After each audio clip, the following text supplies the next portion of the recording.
Young workers, cheap labor. Phoenix 14 introduces you to migrant workers in North Carolina and the people fighting to give these kids a better life. They're right down the road from campus. Find out what one local market is doing to keep your food safe. Local businesses are getting a taste of what an empty Elon campus is like. Coming up, I'll tell you how they manage to keep their businesses busy. Getting that summer glow, the health risks of fake baking, and how to get the tan without threatening your skin.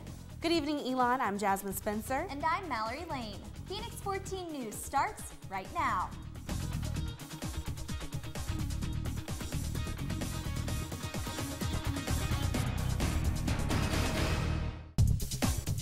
A form of child labor still legal in North Carolina. Migrant workers as young as 12 harvesting the food we eat.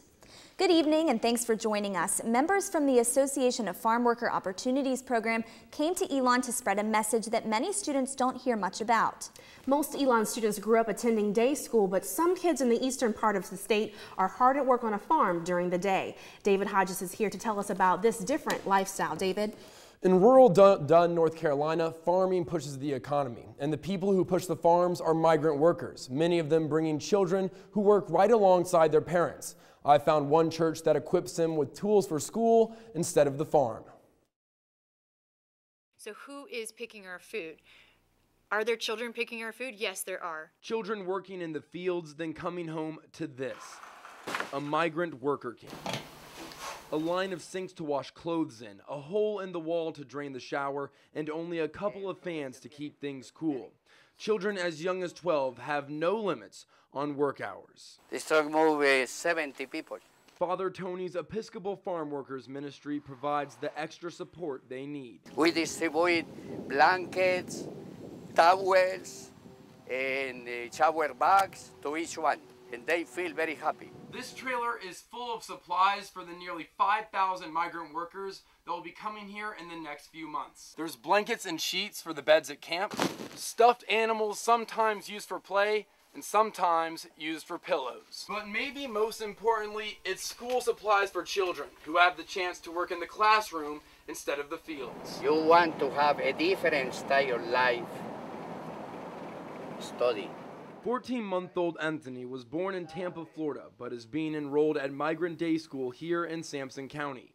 His family wants him to get something every Elon student has, an education. Farm Workers Ministry Assistant Director Sylvia Sendejas says students from Chapel Hill and Duke have come to volunteer time and donate supplies. The main purpose of it is going to the camps to visit the workers. And they'd welcome a visit from Elon anytime. This ministry is open to all people.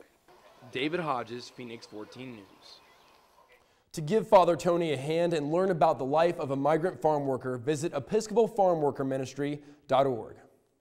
Diseases from food kill around 5,000 people every year in the U.S. Our Sophie Nielsen-Colding went to a produce stand down the street to see what they do to keep the food you buy safe. From the farm to like the bin that you buy it in. Caroline Vickerson usually goes to the supermarket. You want a bag for your strawberries? Oh, I know. But doesn't like how little she knows about how the food got there. At the Garden Valley Market, she likes that the food passes through less hands to get from the farm into her shopping basket. Sweet potatoes. And I feel like there's less people here like touching and putting back. Whereas like a grocery store, like people are constantly coming in and out. Owner Paul LaPara said that since his produce is local, he can follow it from the ground to his stand. See a bad spot, you're gonna want to keep an eye on that. And by keeping track, he knows what's safe to sell. You know, we're able to go out to the farms, we're able to see how they raise stuff, we're able to kind of keep an eye on stuff. Even though there are plenty of fruits and vegetables at the market, the manager says that not all of them will stay on the shelves. We go through our produce 4, 5, 6 times a day at times, and if it has one bad spot in it, we take it off the rack. LaPara said that they donate a lot of food that's okay to eat the same day, but sometimes he has to cut his losses. We end up throwing out a lot of stuff. LaPara said that not selling the food doesn't hurt his business, it helps because they've never had a complaint about food poisoning. We have so many repeat customers, so I guess that kind of speaks for itself. Sophie Nielsen-Colding, Phoenix 14 News. The Garden Valley Farmers Market sells produce for 9 months out of the year and is located on St. Mark's Church Road. The job outlook for seniors is improving. According to the National Association of Colleges and Employers, there's a 19% increase in the hiring of new grads since last year. The top paying major for the class of 2011 is chemical engineering, according to the association, with a starting salary of more than $66,000. And seniors, be sure to mark your calendars, just 26 days until graduation. The class of 2011 is set to graduate May 21st at 9:30 a.m. under the Oaks. It's Celebrate Week, a week when Elon honors student achievements in arts and academics. There are dance concerts, art exhibits, and Wednesday is Surf Day, the Student Undergraduate Research Fair. Because Celebrate Week is followed by the Easter holiday, classes are a bit mixed. Tuesday classes will be as is. Classes are canceled Wednesday for surf, and Wednesday classes will now be held on Thursday. Now, Friday's classes will not be affected, but be sure to check eNet for the full schedule of Celebrate events. Some local businesses in downtown Elon suffer when students are on break. Don Grenice has more on how some of those businesses stay strong during the summer.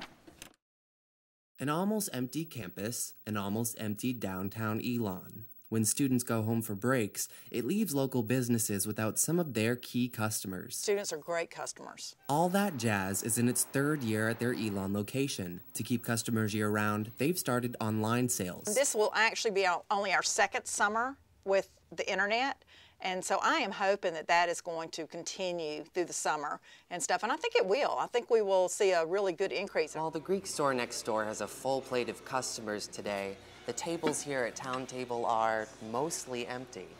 Well, I mean, the day's not over for us, but we definitely, if it's slow, we just keep our heads up and make sure that, we anticipate hopefully a busy dinner. Even when tables are empty, the staff at Town Table prepares the same way. We never anticipate a day that's going to be slow. We're always ready for, the business to be flowing in. Just around the corner, newcomer Local Yogurt is learning what an empty Elon means for business. We were a lot slower this weekend. I think it was probably our slowest weekend. This weekend is a taste of what this summer could bring. As students pack up and head home, Local Yogurt staff is staying put. I have 8 employees, and 6 of them will be here over the summer. So I'm sure things will kind of slow down with the students. However, I'm planning to do a couple profit shares with the elementary schools before they get out of school, so that way, we get more local business. In order to keep customers coming through the doors, the frozen yogurt shop is promoting daily specials to not only encourage students to buy their product, but to also draw in the town of Elon locals. Don Grenice, Phoenix 14 News. Downtown Elon does not shut down over the summer. If you're around town, make sure to check out your summer hours of your favorite local businesses. And 6 local businesses are facing misdemeanor charges for selling tobacco to minors by the Alcohol Law Enforcement Agency. Murphy's USA, the CVS on South Church, and the BP on Maple Avenue are among the stores cited. The ALE conducted nearly 800 checks throughout the state and cited more than 100 store clerks. Clerks cited for the first time could face a $1,000 fine and community service. Those with a prior conviction could face jail time. Elon Mayor Jerry Tolley is ready to draw the annexation line between Elon and Gibsonville. Tolley sent a letter to Gibsonville Mayor Leonard Williams and the Board of Aldermen to talk once again about the border of Elon and Gibsonville-Ossipee roads. The line would make clear which town is responsible for water and sewer services in the area. Current residents in Elon get water from wells or septic tanks. Both towns want to reach a deal before potential developers make construction plans in the area. Last month, a tsunami in Japan did more than devastate lives and ruin buildings. It also brought assembly lines to a halt. I spoke with a local dealership to find out the efforts being made to help Japan's leading car company, Toyota. Toyota Motor Corporation placed first in the sales race for 2010, but sales for 2011 may be in danger after the earthquake and tsunami in Japan last month. The company announced production will drop 50% for 3 of 5 business days and stop completely on Mondays and Fridays. Cox Toyota in Burlington will work with Southeast Toyota in Florida as a part of Toyota's just-in-time inventory strategy. And they train our staff, our management team, our staff on various components. Those various components include an auto part trading service to balance out the production loss. For Toyota production, the first letter is key. And the first letter on this Toyota 4Runner is J, meaning it was produced in Japan. But just because Toyota's production in Japan has decreased doesn't mean you still can't get your car customizable. Dealerships are trading with others around the country to make sure you drive off happy. So if you come in and want to buy a car today, we'll tell you what's coming in and you just choose from that pool. You may see some depleted inventory on lots in general, but it does not mean that you can't buy the car you want when you want it. It just means you may have to be flexible a day or two. Until then, Butler is hoping to keep his sales between 80 to 85 cars a month by focusing on used Toyota cars. Now, full global production is said to be back to normal by December 2011. Coming up on Phoenix 14 News tonight. That's still hard to take in sometimes. Pile of shingle, sidings, and trees. I'm Monica Antosh in Fayetteville, North Carolina. I'll show you how Elon students were here to help with tornado cleanup. How to tan properly. I'm Jeff Ackerman with a story coming up. Head baseball coach Mike Kennedy reached a milestone Sunday. Find out what it was later in sports.